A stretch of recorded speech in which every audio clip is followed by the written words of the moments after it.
दोस्तों, उम्मीद करता हूँ आप सब खैरियत से होंगे और आपका शौक़ अच्छा जा रहा होगा। तो आज आपको ना इस वीडियो में एक अपडेट देनी थी अपने सेटअप से। तो ये है कि मेरे पास एक मुर्गी है, कोई 6 7 8 महीने की होगी। तो वो थोड़ी सी डिस्टर्ब थी, फील हो रही थी मुझे 2 3 दिन से कि वो डिस्टर्ब सी है।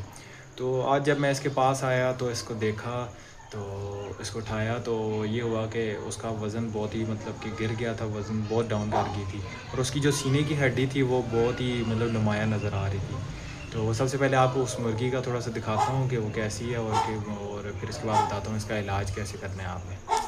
तो ये देखें, ये मुर्गी है, ठीक है, ये मुर्गी है, ठीक है। तो ये मुर्गी है। अब ये बड़ी कमज़ोर सी हो गई है, मतलब कि इसको अगर बाहर भी निकालूं तो उस तरह मतलब कि ये चलती फिरना इसने थोड़ा सा कम कर दिया ना, बिल्कुल डील मोल अजीब सा इसका मतलब कि हो गया है चाल चलन ना।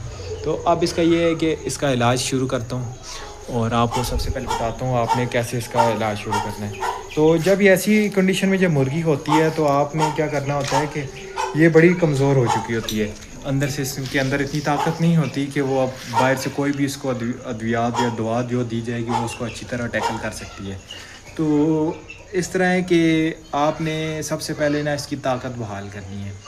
तो अगर आम से जो होगा शिकारी होगा, वो ये करेगा कि इसको सबसे पहले कीड़ों की दवा देगा, तो मेडिसिन वगैरह देगा। तो ये इसके लिए सबसे नुकसानदेह और पहला ही जो आपने इसका सलूशन ढूंढा है वो ये है कि ख़राब निकलेगा। और ये क्योंकि इसके अंदर ये इतनी ताकत ही नहीं होगी, क्योंकि वो कीड़ों की जो दवा होती है बड़ी हैवी डोज होती है। तो हैवी डोज से ये होगा कि वो उसके अंदर से और इसको बीमार करेगी और एक्सपायर हो जाएगी कुछ दिनों में। तो सबसे पहले हमने इसकी ताकत बहाल करनी है। ताकत बहाल करने का तरीका ये है कि ये आपके पास, ये देखें, ये ORS के साशे हैं। इसमें से आपने एक चुटकी साशे लेना है, मतलब कि ये लेना है ORS, और इतना सा कप हो इसमें आपने एक चुटकी डाल लेनी है, ठीक है। अब एक चुटकी डाल के मैंने क्या किया, इसको एक ये ड्रॉपर में इसको फिल कर लिया। अब इसको मैं थोड़ा थोड़ा हर 2 3 घंटे बाद इसको ना मैं ये पिलाता रहूँगा। इससे ये होगा कि इसके अंदर की जो मादनियात हैं वो, और पानी की मिकदार जो कम हो चुकी है वो इससे अच्छी हो जाएगी, ताकत इसकी है। और दूसरा, ये बॉयल एक एग लिया है ताकि नरम ग़िज़ा है, और कुछ चीज़ हम खिला नहीं सकते इसको, तो ये इसको खिलाएंगे। इसकी जगह आप वो भी कर सकते हैं कि आप रोटी भिगो के दूध में थोड़ी सी वो भी आप डाल सकते हैं। तो सबसे पहले इसको मैं ये खिलाता हूँ, उसके बाद फिर अगली बात आपको बताता हूँ क्या करें। ये अभी इसके सामने मैंने ये अंडा बॉयल रखा है, तो ये देखें बड़े सुकून से खा रही है, क्योंकि दाना शाना तो ये खाए भी तो उसके लिए नुकसानदेह वो नहीं आपने डालना। तो ये जितना इसका दिल करेगा वो खा ले। इसके बाद आपको मैं बताता हूँ क्या करना है।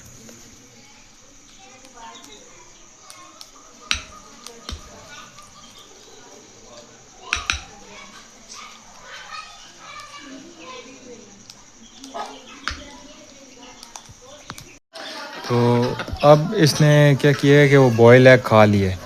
तो अब इसको आपको थोड़ा सा पहले इसकी ना मैं दिखा देता हूँ, ये सीने की हड्डी,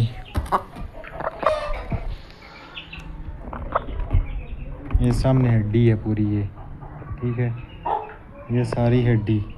तो अब ये है कि इसकी हड्डी मतलब आपने चेक कर लिया। अब इसका इलाज इस तरह है कि इसको 1 2 दिन तक इसकी ना ताकत बहाल करेंगे हम। जब ये ताकत इसकी बहाल हो जाएगी फिर हमने इसका क्या करना है कि इसको दे दिए ऑक्साफैक्स, ठीक है। स्टार्टिंग में ऑक्साफैक्स एकदम नहीं देनी, ठीक है। तो इसके देने के बाद आपने ऑक्साफैक्स मतलब कि चलानी है उसको, 1 दिन वो पानी उसको पिलाना है। तो ये होगा कि उससे कुछ इसका अंदर के जरासीम जो होंगे वो मर जाएंगे। तो उसके बाद हमने स्टार्ट करनी है हैपा मर्ज, ठीक है। हैपा मर्ज जिगर के लिए होती है, वो इस वजह से कि इसका जिगर अगर इस वजह से डैमेज हो चुका है या थोड़ा सा प्रॉब्लम में, उससे वो ठीक होगा। वो वीडियो फिर अगले पार्ट में मैं आपको बताऊंगा कि कैसे अब मैंने इसका मतलब इलाज शुरू आगे कैरी किया है ना, वो अगले पार्ट में आएगा। तो फिर उसके बाद हमने इसको मल्टीविटामिन भी देने हैं। मल्टीविटामिन मैं आपको बता देता हूँ कौन सा है, ये मल्टीविटामिन है। तो ये आपने बाद में जब ऑक्साफैक्स दे चुकेंगे फिर वो हाइपा मार्स की जो जिगर के लिए दवाई है वो देंगे। तो फिर ये है कि आपके पास वो अगले पार्ट में मैं आपको बताऊंगा कि कैसे आपने मतलब कि वो चलाना। तो आज की अपडेट थी। तो आगे आप सब्सक्राइब कर लें चैनल को, ताकि आपको अगली वीडियो भी आपको अच्छी जो मैं बनाऊंगा वो आपको मिल जाए आसानी से। तो खुदा हाफ़िज़।